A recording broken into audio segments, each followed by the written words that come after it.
নাটক তার হৃদয়ে, নাটককে তিনি ভালোবাসেন। নাট্যপ্রেমী দিল্লির বাসিন্দা প্রভাস সারন শহর কলকাতার পর এবার জেলাভিত্তিক আর্শ থিয়েটার রেপার্টরি নাট্য উৎসবের আয়োজন করতে চলেছে।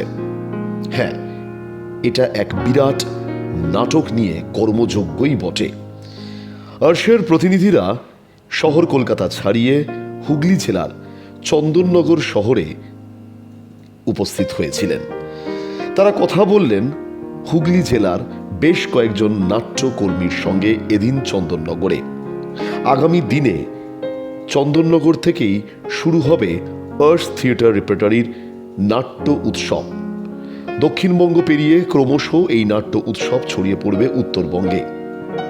এদিন আর্শের ডাকে চন্দননগরে এসে হাজির হয়েছিলেন বিভিন্ন জেলার থিয়েটারের সমস্ত অভিনেতা অভিনেত্রীরা। তারা শুনলেন আর্শের প্রস্তাব। স্বাভাবিকভাবেই এই প্রস্তাবে সবাই সায়ও দিয়েছে।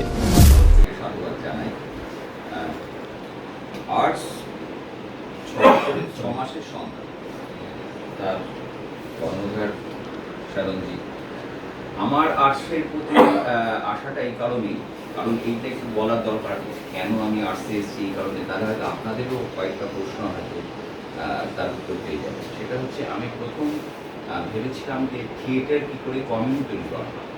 আমরা অভিনয় কমিউনিটি তৈরি করি, থিয়েটারে কী করে কমিউনিটি তৈরি করা হয়। এবং এইটা আমরা খুব ফিল করেছিলাম করোনার সময়, যখন আইসোলেশনে গেছিলাম। মনে হয়েছিল যেন আমরা একসাথে কিছু করতে পারি। এই কমিউনিটিটা আমাদের করার দরকার ছিল। এবং এই কমিউনিটি নিয়ে আমরা অনেকে আলোচনা করেছি। পূর্ব রঙের মলয়দার সাথে আলোচনা হয়েছে, নাট্যকার।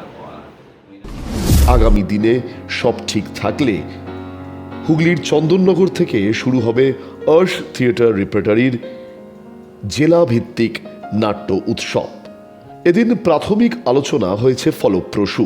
যত দিন এগোবে ততই কিন্তু আর্শ থিয়েটার রেপার্টরির যে জেলাভিত্তিক নাট্য উৎসব তা সাফল্যের চূড়ায় পৌঁছবে, এই আশাই রাখা হয় এদিনের প্রথম আলোচনা পর্বের শেষ পর্বে।